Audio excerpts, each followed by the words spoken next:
I am Ferdinand Marcos, and I am the President of the Republic of the Philippines. I stand today on behalf of 110 million Filipinos. Hi everyone, hello universe, it's me again. Shout out sa inyo mga best, mga Marcos Loyalista supporters, Filipinos and OFW. Mga kababayan, ito pong press briefing ng Palasyo. Kumbaga ito po ay ipinaliwanag lahat ng mga isyu tungkol sa bicameral, sa patutsada ni Ungab-Ungab, yan dito sa GAA, no, budget na ito. At siyempre sa ICC at marami pang iba. Okay? Panoorin nyo to para kumpleto detalyado at para may malinawan po ang kaisipan natin. Okay? Bye-bye. Eto na! Good morning, ES and secretaries. May we ask for Executive Secretary Bersamin for an opening statement? Good morning to all of you members of the Malacanyaang Press Corps. Mabuti naman at you came over to the PICC to join us in this occasion. And kami ay nagagalak na ginawa ni Secretary Mina and the DBM, the Department of Budget and Management, itong pagkakataon na nandito kami sa PICC, pinulong kami lahat ng bureaucracy ng executive branch upang mas higit na malaman namin yung mga pangangailangan sa budget execution. Next Monday, we will have another session like this.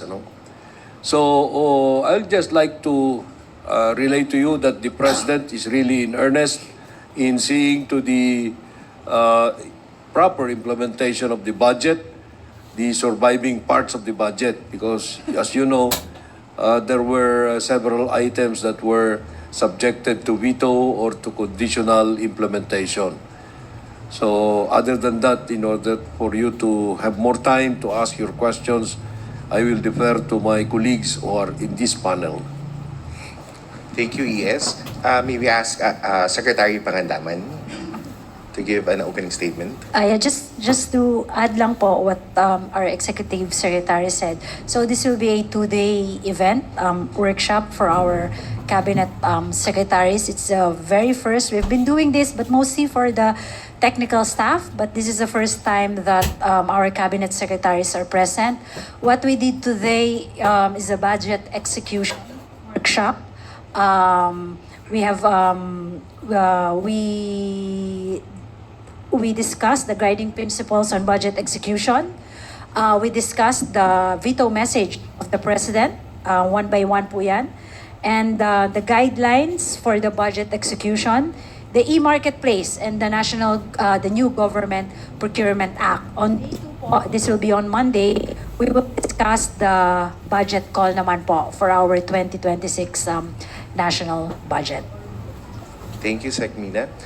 Secretary Balisacan. Yeah, thank you. The exercise that we performed this morning and to continue on Monday is very critical. It comes at the back of a report that we made to the Cabinet and to the President yesterday on the performance of the Philippine economy last year.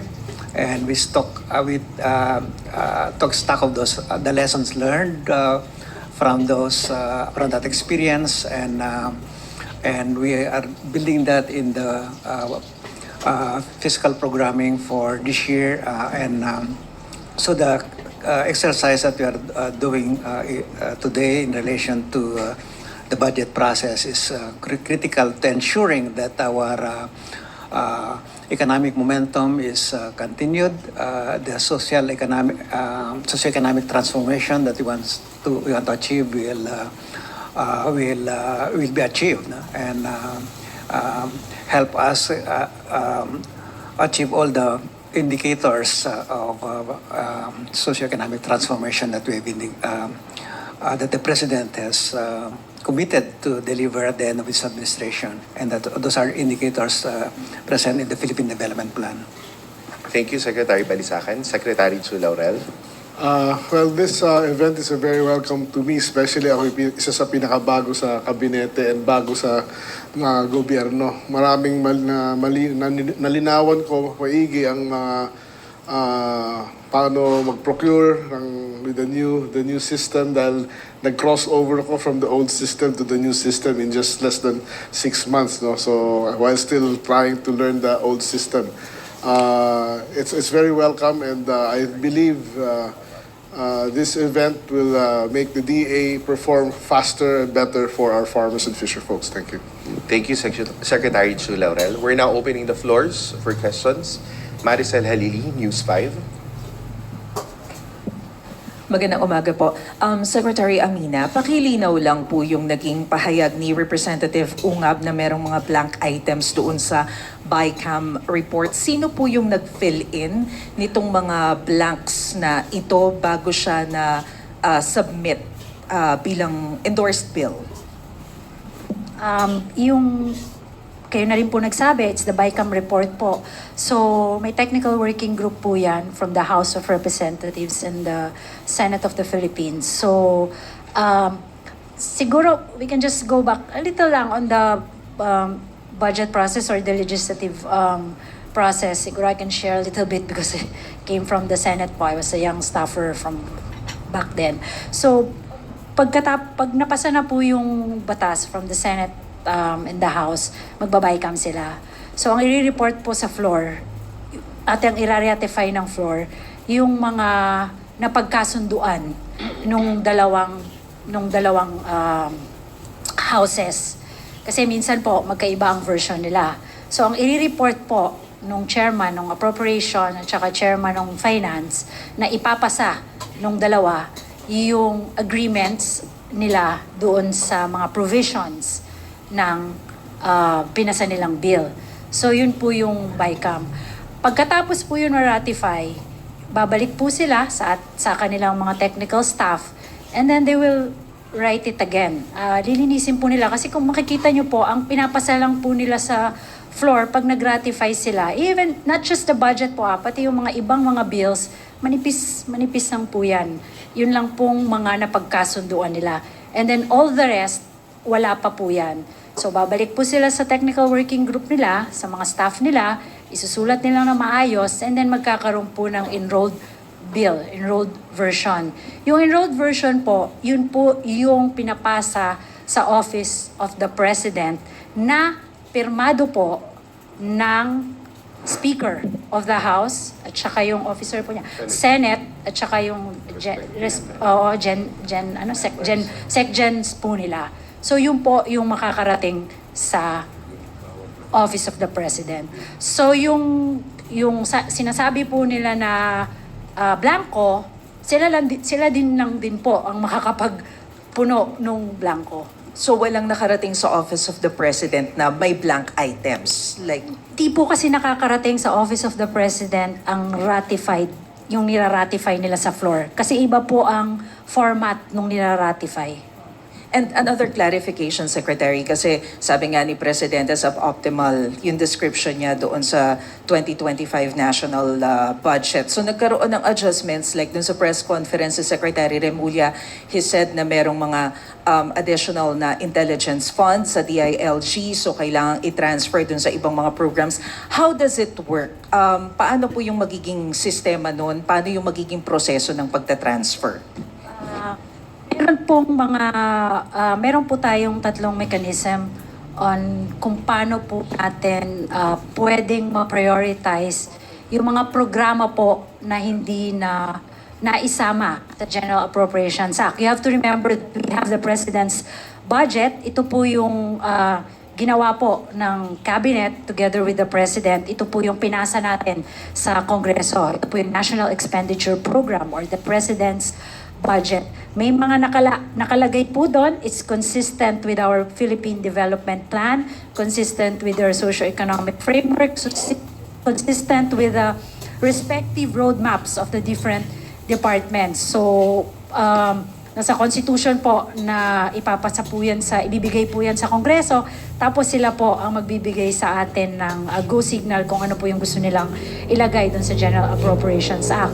Ngayon, nung lumabas po siya, of course, nagkaroon po ng mga amendments yung ating mga nasa lehislatura.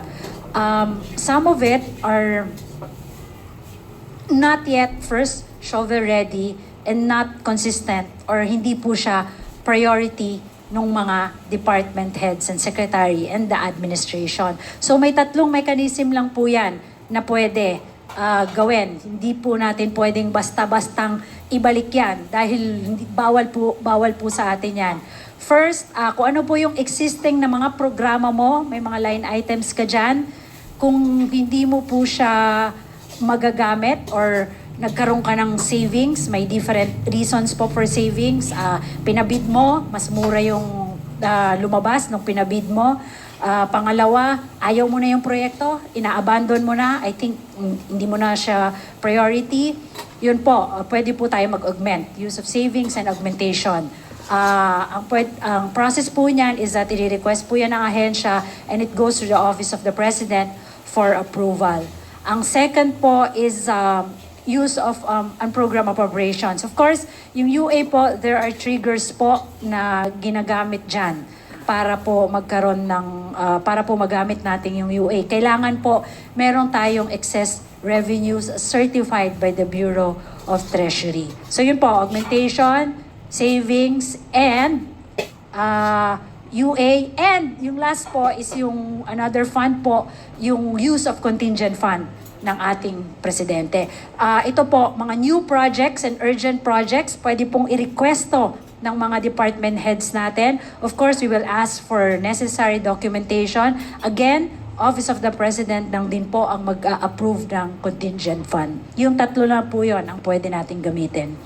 Salamat po. Kay ES lang po. Sir, may we have your reaction do sa sinabi ni Representative Ungab na plano niyang dalhin sa Supreme Court itong usapin ng GAA?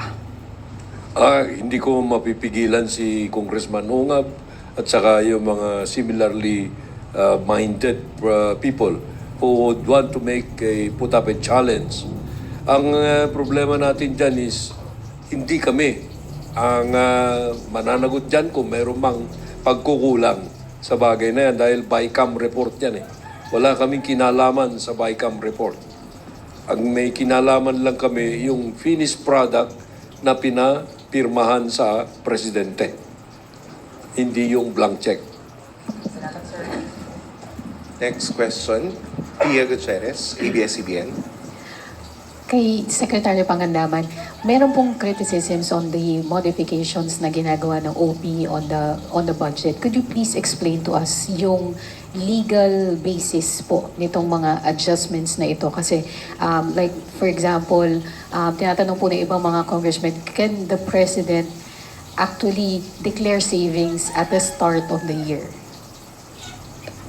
Di naman po, kasi savings nga po. So, nasan ba yung listahan ko kanina? Meron pong mga specific rules and regulations, may budgeting rules and guidelines po tayong sinusunod. Karamihan po doon ay nakalagay sa General Appropriations Act natin. Hindi ko lang memorize yung mga sections. Baka meron kayo dyan. Ano yung mga sections na kailangan. So yun, we follow that. Hindi po kami pwedeng magbalik again. Hindi po pwedeng magbalik kami ng mga projects and programs na nawala sa GAA. Kailangan po nandoon siya. And may rules po yung tatlong sinabi kong mechanism. May general provisions po tayo for the use of savings, augmentation, and the use of unprogrammed appropriations, and the use of contingent fund. I can provide po the details and the specific general and specific provisions. Yes. Gusto ko lang dagdagan. Mayroong kasing tanong, part of that question was, are there already savings as early as now? Yes, of course, because there are many vacant positions na nagkaroon na ng allocation sa budget. Ano? Pero if they are unfilled, January, they become savings for the month until na magkaroon ng occupant of that office. Yung sweldo doon, savings yun, technically speaking. So, yung characterization of those funds na hindi na spent for specific purposes, beginning the year, this will be part of the savings. Only the President may, however, use the savings through his power of augmentation. Thank you, ES. Next question. Ivan Mayrina, GMA7.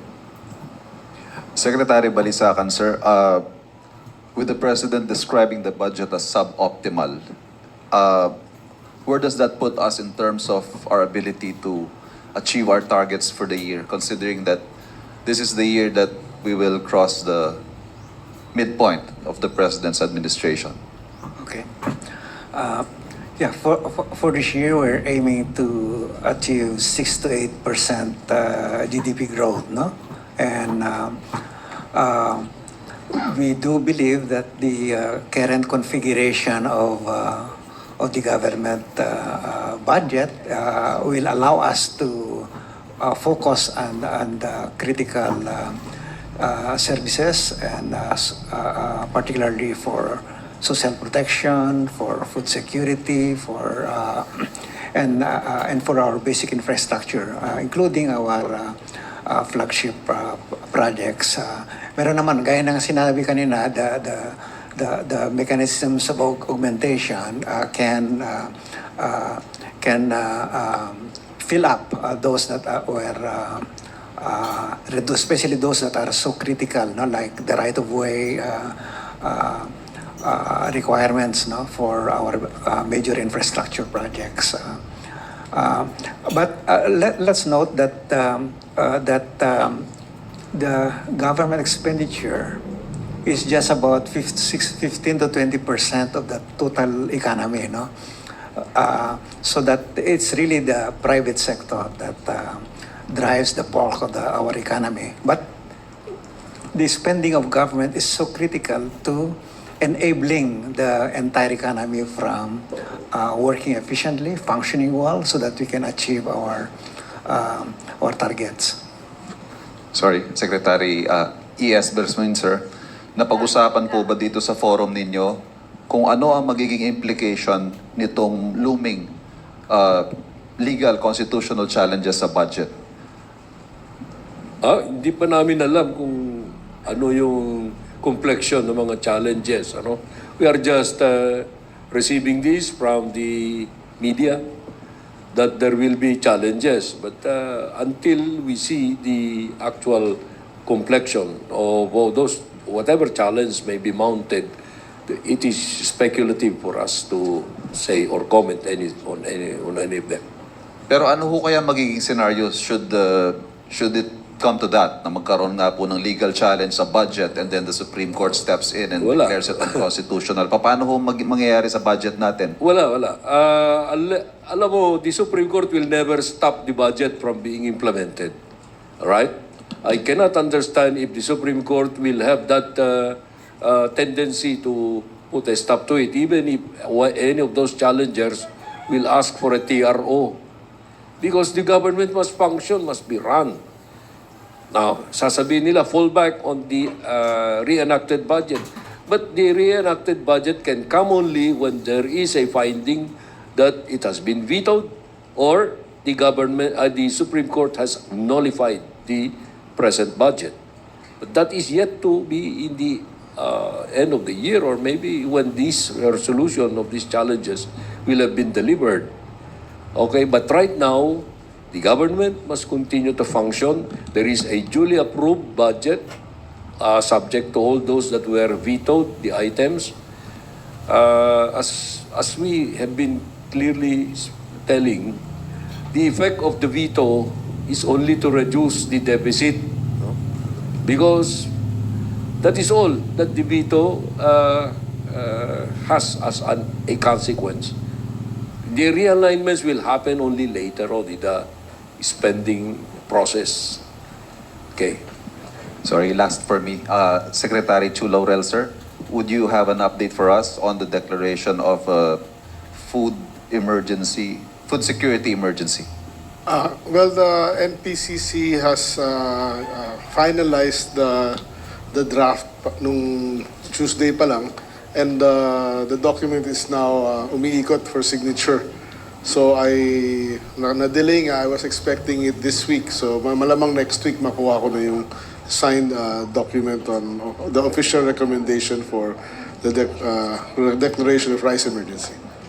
Thank you.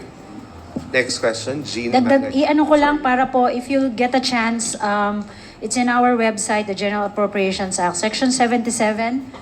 You will see the meaning of savings. Magkaroon lang po ng savings pag na-release. You also have to consider that under Section 6 in the President's veto message, there are some 757 billion pesos na hindi pa po namin nalalabas na kailangan po mag-issue ng SARO. These are the changes. Ito po yung mga nabago from NEP to GAA. Okay, so Section 77, definition of savings. Section 78, rules on augmentation. Yan po yung mga kailangan nating tingnan. At meron din pong specific guidelines na ini-issue ang DBM on the release of those. Thank you, Sec. Jean Mangalus, Philstar. Hello. Sec Recto said that we're likely not to hit our 2024 GDP target.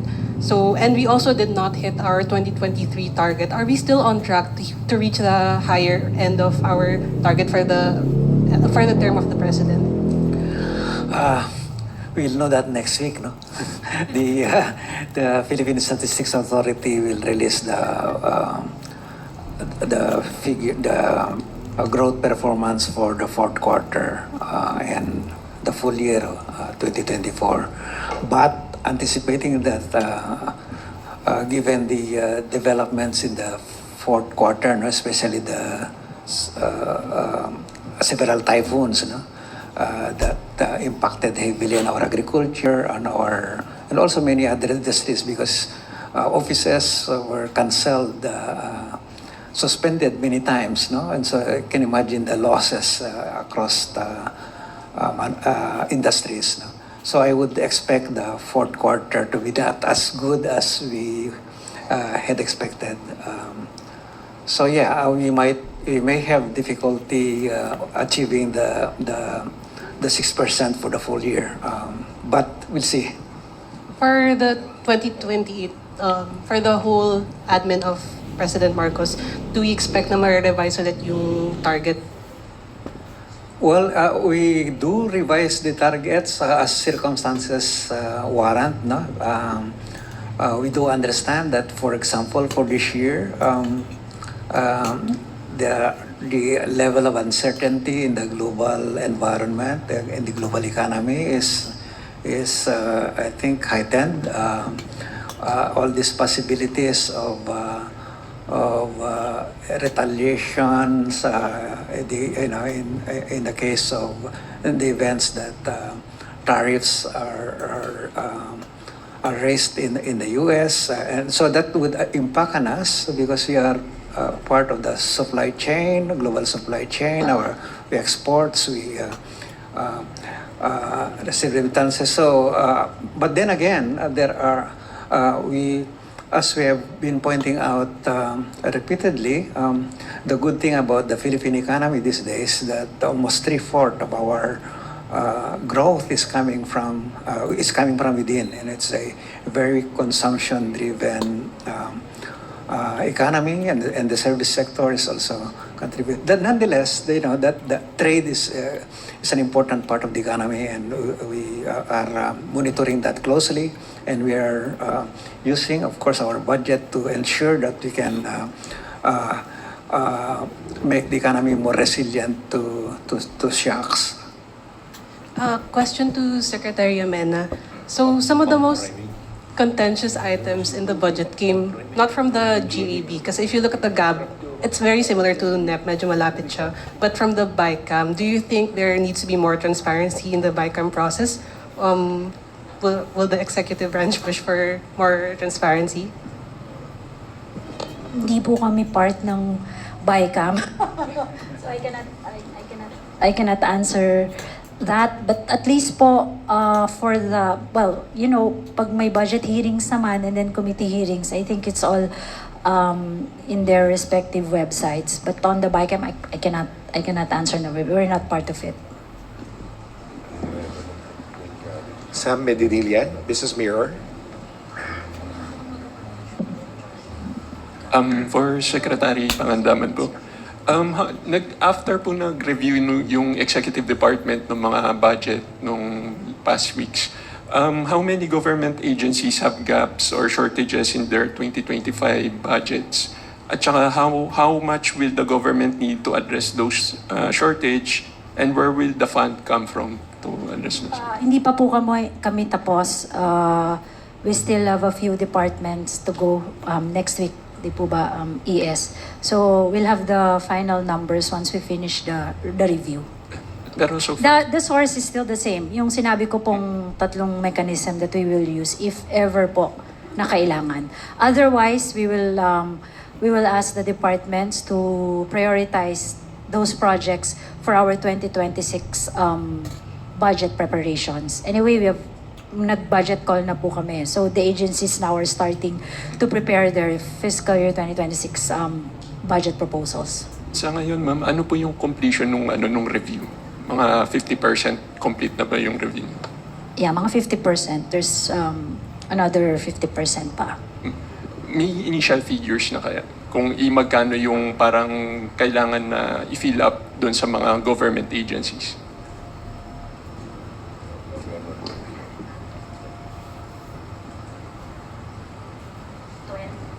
$30 billion so far. Thank you po. Tapos, for Sec Balisacan naman po.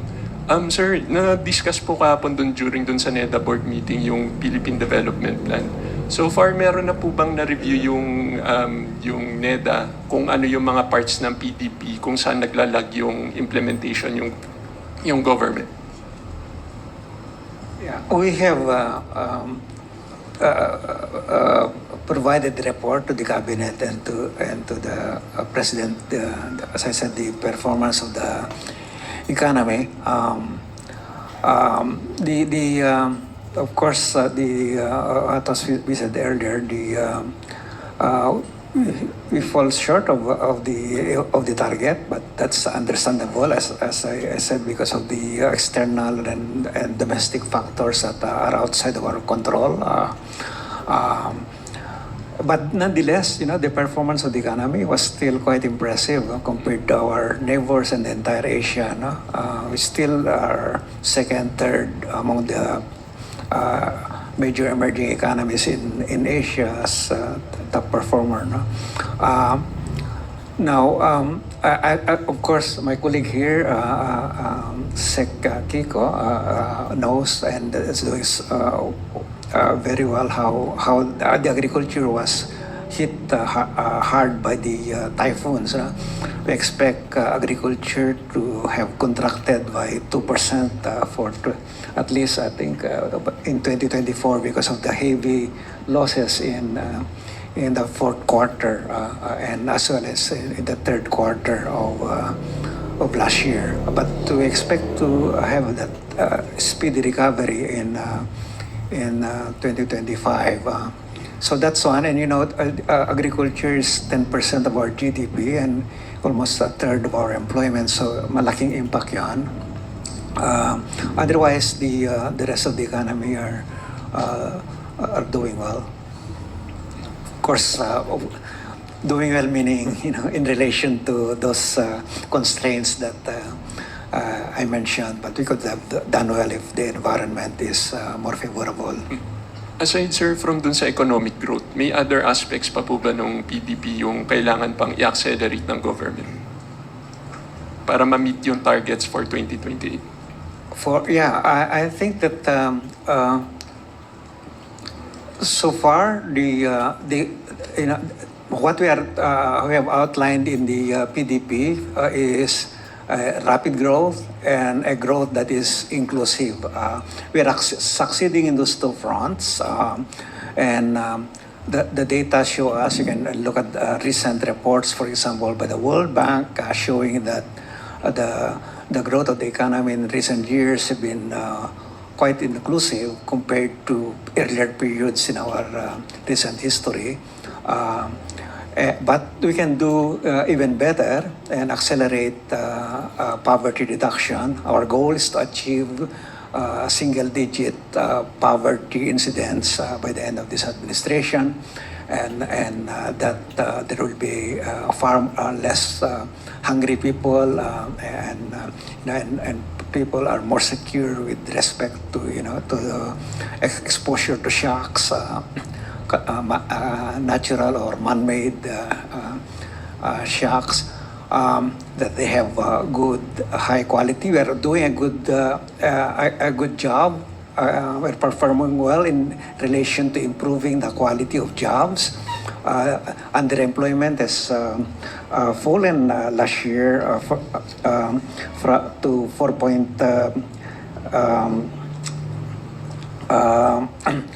Unemployment has fallen to 4.3% from 4.6% in 2023, for example. With inflation coming down to 3.2%, and for 2025, we expect to see inflation settling to within the government range of 2 to 4%. And with robust labor market, subdued inflation, those two would have powerful influence on the way and the dynamics of poverty, so that we should see poverty continue to decline. Of course, there are certain commodities that remain challenging in terms of the prices, and that's what we are focusing on. Sakiko will be here to take care of the rice, of the pork, and so on. No? But I think with the progress that we have been making, we should be able to achieve those in the targets, especially on the poverty front. Thank you, Bob. Thank you, sir. Tuesday New, DZBB. Good morning po. Kay Secretary Chu Laurel, sir. Sir, concerns po ito ng different farmer organizations and groups. Bakit daw po kaya natatagalan yung declaration o yung issuance ng declaration for food security emergency considering its urgency? Ano raw po ba yung nagpapatagal para maapirmahan ito at maaprubahan dahil baka raw maabutan na noong pag-ani nila, hindi pa nade-declare? May sapat na panahon pa raw po ba ang NFA para i-dispose yung kanilang kasalukuyang buffer stock at mabili yung kanilang aanihin? Well, pati ako medyo namamadali rin, to be honest, and I feel for the farmers. But of course, there's a process that every government agency has to go through. While bago pa pirmahan sa mga head of agency, it has to go through, yung pag-barcode, yung ganun. But it's going around na. But may oras pa naman. But despite the fact na wala pa yung final recommendation sa akin, meron ng plano ang NFA which we will announce next week on the rollout of this NFA rice once we issue the rice emergency. Letter of intents have been issued to a lot of LGUs and OGCCs, to the armed forces and to the PNP para malaman na namin ilan yung gusto nila. No? So it's a matter of rollout na lang. The stocks are there, the stocks are positioned, so it's just a matter of booking the rice and the logistics concerns na lang.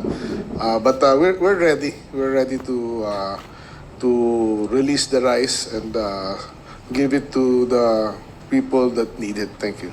Thank you, sir. Jonel Maribojo, UNTV.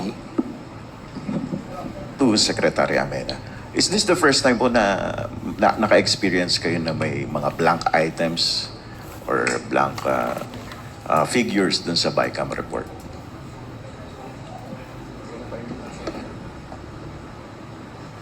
Ngayon, di ko naman, pag yun sa BICAM, wala talaga kami alam. But ngayon lang siya na-mention, but I'm not sure, I haven't seen yung ibang BICAM or ratified budget ng House and Senate. Nasa preparasyon na po kayo for 2026 budget. Ano po ang gagawin niyo para maiwasan naman po yung mga nangyari na pagpupuno doon sa mga tinapyas na budget sa mga projects and programs ng administrasyon? Magkakaroon po ba kayo ng mga dialogue for the House leaders? We'll do the same sa executive naman, we know what's our priorities. Start pa lang na administration, we have the Philippine Development Plan, may respective roadmaps na po lahat ng ahensya, may legacy projects na po tayo na nakalista na po, na-enumerate na po natin yan. We'll just have to make sure that all of those are funded now until 2028 para po matapos itong mga proyekto na to. And we will consistently remind po siguro yung close coordination between executive and the legislative. That's why we're also doing this exercise today and on Monday para yung mga cabinet secretaries din po natin can make representation po. Mas lumakas pa po yung representation nila when we do the budget, when we go to the Congress for our budget. Thank you po. Alvin Baltazar, Radyo Pilipinas. Secretary Pangandaman, magandang tanghali po. Secretary, meron po tayong timeline o target para kung kailan natin target na maibalik yung nawalang pondo doon sa mga binaklas na o tinapyas na fund doon sa bawat kagawaran?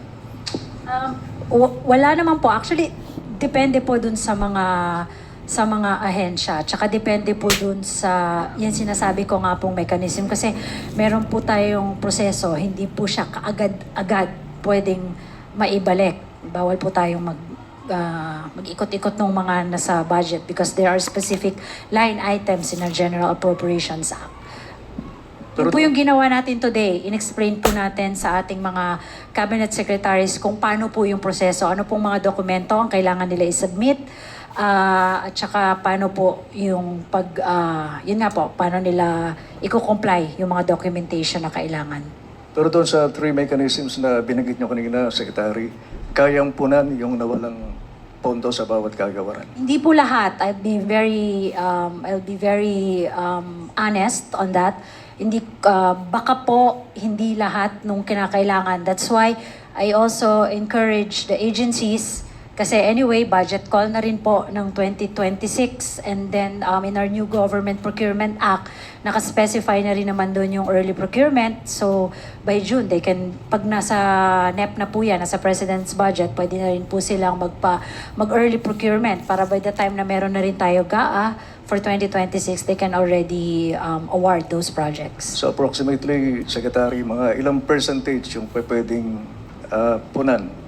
Once I have the numbers, maybe I can share it with you. Secretary, gusto ko sanang ihabol to at nagpapasalamat po yung mga government workers dahil sa second tranche. Yay! May kasunod pong tanong yon, Secretary. Kasi, Secretary, hindi mawaglit sa isipan ko na yung binitiwan yung statement sa isang briefing sa Malacanang tungkol doon sa medical benefits ng mga empleyado ng gobyerno. Kailan po kaya yon, Secretary?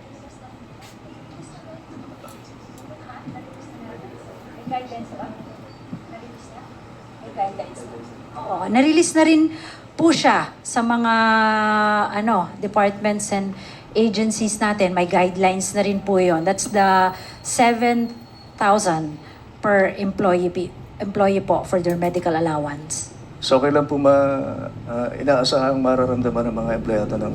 Ano po yun kasi parang uniform allowance po yan. Bibigay po natin, they can pull it, yung 7,000 per department. Pwede po nilang i-pull and then kukuha sila ng kanilang respective HMOs. Ganun po. So I'm sure they're already starting their process. Salamat po, Secretary. Thank you. Eden Santos, Net 25. Good afternoon po. ES, ilang porsyento po ba, and SECMINA, yung nabago po sa NEP o President's Budget na isinabit sa Kongreso, kasama po ba yung mga lumitaw na blank items dun sa nabago sa NEP? Wala po ba talagang alam si PBBM, ang ating Pangulo, dun po sa mga sinasabing blank items? Kaya tuloy yung trabaho ulit bumalik po sa ating Pangulo na isa-isa niya tuloy kinakausap ang bawat agencies para lamang doon sa kanilang mga proyekto, programs po na naapektuhan ng mga tinapyas na budget sa ating GAA. Thank you po. alisin natin sa consciousness ninyo na kami may kinalaman sa mga blank pages na sinasabi ninyo, no? That is why we resented so much yung impression that the President was given a blank check. Wala kaming kinalaman doon sa internal sa Congress yun. And that is why we also respect the boundaries by not commenting kung sino yung to be blamed or not, no? But I'm sure that we did not benefit at all from the blank spaces that are being peddled around. Kaya namin sinasabi na fake news yan dahil binibintang kay Presidente yung pag-fill up. Even if that is not what they said, that is the impression they want to give to the public, which is very wrong, very malicious. Kaya I came out with a very strong statement dyan, and the President was very blunt also in saying that whatever the former President was saying about this is a lie. Gusto kong malaman ng taong bayan na wala talaga kaming kinalaman dyan. Tanungin ninyo mga congressmen, mga senators. And that is all that we can say at this point. Yes, isa po ba sa implication po ng mga pagbabago sa NEP ay yung araw-araw pong kinakausap ng Pangulo, isa-isa yung mga government agencies, kaya po tuloy parang bumalik yung trabaho sa ating Pangulo? Anong ibig sabihin? Dahil po doon sa mga binago sa NEP, kaya po napilitan ng Pangulo na isa-isang kausapin yung mga government agency po. Consultation ang tawag dyan, ano? Because, of course, the President always wants to know kung ano ang pangangailangan ng mga opisina na nasa executive. So, kung merong lumabas na nabawas dun sa GAA, sa NEP na sinubmit namin sa Congress, siyempre, si Presidente gusto niyang malaman kung ano yung magiging epekto sa mga agencies na nakaranas ng ganon. Okay? Hindi naman, there are areas na yung NEP dinagdagan, pero hindi masyadong pansinin yon. Yung mga binawasan sa NEP, yun ang mga pinansin namin. last na lang po. Meron po bang may meeting ang cabinet members niya Everyday yan. Kong Ungab na nagpunta po sa inyo para ipakita yung claim nila na may mga blank items po talaga? Hindi namin kailangan kausapin si Congressman Ungab. Siya ang magpapatunay sa kanyang sinasabi. Tama. Kasi wala kaming kinalaman sa kanya. Wala kaming kinalaman sa blanks. That's his invention. If there were really true omissions, let the Congress, the lower house or the upper house explain kung meron. Pero patunayan muna kasi ang hirap sabihin niya na meron talaga. Hindi namin alam Wala kami, up to that point, hindi kami involved. Roughly 13% yung buong change. 787 billion. Ana Bajo, GMA News Online. Good afternoon po kay ES. Other matter lang, sir. Are we changing our position po when it comes to ICC? Because Secretary Remulla mentioned that we're having a softened stance when it comes to the probe on the drug war. Ganito yung sa ICC, we have withdrawn from the ICC, membership from the ICC, and that withdrawal is already in effect. Pero we have been very clear in our statements regarding this. If the ICC makes a move and courses the move through the Interpol, and the Interpol makes the request to us for the arrest or delivery of the custody of a person subject to ICC jurisdiction, we will respond favorably or positively to the Interpol request kasi nagbe-benefit din tayo sa Interpol in other cases. Correct. Hindi naman pwedeng sabihin na, oy, kumo ICC ang nag-request sa inyo to come to us, hindi na namin kayo papansinin. Kung tayo ang magre-request sa Interpol, hindi na rin tayo papansinin yan. Correct. Because that is committee, ang tawag doon Yes. Committee. Tama yung sinabi ko Pakikipagkaibigan, pakikipagmabuting... you know what that means, no? Okay. Sir, ano po yung sinasabi niyang mga areas of cooperation na pwedeng gawin ng Philippines and ICC? Well, Yun po ba yun? ganito yan, ano? Wala namang definite na o klaro na sinabi na magko-cooperate kaagad. Okay? I do not even know kung ano ang ibig sabihin ni Secretary Boying. But as far as experience as given to the government shows, yung request ng Interpol should always be respected. Because the Interpol is also doing a service in other areas similar to this. So, that's the meaning of committee. Oo. So sir, yung position po ng government, ng Philippine government or ni PBBM sa ICC is still the same? Well, yes. Yung position is, wala na tayo sa jurisdiction ng ICC. Pero that does not necessarily mean, because of what I just said, that does not necessarily mean that the order of the ICC enforced through the Interpol is to be ignored. I'm not saying na yung ICC ang inaano natin, yung Interpol ang pinagbibigyan natin. Thank you po. Pia Gutierrez, ABS-CBN. Yes, can we get a comment lang dun sa sinabi ng Makabayan that the President is deliberately blocking the impeachment of Vice President Duterte in Congress. She's referring to yung nangyayari daw po na hesitation to initiate impeachment proceedings na may kinalaman daw po dun sa earlier admission ng Pangulo that he told lawmakers not to file impeachment complaints against the people. Ganito, let's understand this in the proper context. No? Ang tinanong kay Presidente is, are you in favor of impeachment? Siyempre, hindi niya sasabihin na in favor siya or he's not in favor because that is the prerogative of the Congress.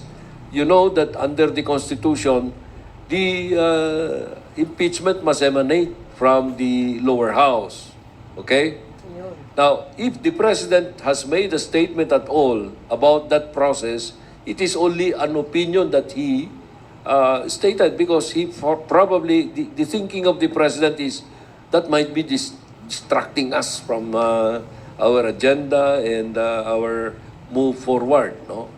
But we do not say to the lower house because we cannot dictate on the lower house. Correct. It is a co-equal, it belongs to a co-equal branch of government. All we were saying, the President was saying to the lower house is, this is my position. But he's not blocking. He's not blocking. He cannot do that. Because it is the discretion of the collective of the lower house. If they decide to initiate, there is no way of preventing that. You see? You remember, 10 years ago, si Speaker Manny Villar, no? When he endorsed the impeachment complaint against President Erap, no one could have prevented him kasi diniretso niya yung impeachment complaint sa Senate. And immediately the Senate acted. So that's all. We have autonomy, independence, and so on. We cannot dictate on the other branches of government. At dito na po nagtatapos. At dito na po nagtatapos ang ating press briefing ngayong tanghali. Maraming salamat po, Executive Secretary Lucas Berson. Siguro naman mga kababayan, malinaw sa atin yung explanation ng mga sekretary ni Pangulong Marcos Jr. tungkol sa ICC, tungkol sa impeachment. Sabi ko sa inyo ang impeachment talaga, hindi niya pwedeng bablock yan kasi galing sa decision sa Congress yan. Alam po naman natin, separate powers. Kaya hindi pwedeng magdikta ang Pangulo. Sinabi ko na po yan sa isang video ko. So, malinaw sa atin yung tungkol dito sa bicameral na ito. Siguro, tikom na kumbaga sa mga dilis, tama na yung mga panggugulo nyo, pagbabiral nyo. Kung, di ba mga kababayan, yung bicameral, sila po ang may alam niyan, hindi po ang Pangulo. Sabi nga ni Senator Chis Escudero, kung may problema kayo, magsampa kayo ng kaso, haharapin nila yan. Ang Senate at saka Congress. Hey, Jesus Maria Joseph. Alam nyo mga bes Ganun lang talaga, sabi ni Senate President Chis Escudero, political ano yan, motivated kasi malapit na eleksyon. So yun guys, maraming salamat sa inyong watching. Kayo na pong balang humusga at malinaw na malinaw sa atin, no? Thank you for always support my channel. Bye bye bye and baboos. Don't forget to like, hit the button bell para lagi kang update sa aking mga upload videos mga beswa. Follow me guys. Bye bye bye and baboos. God bless Philippines.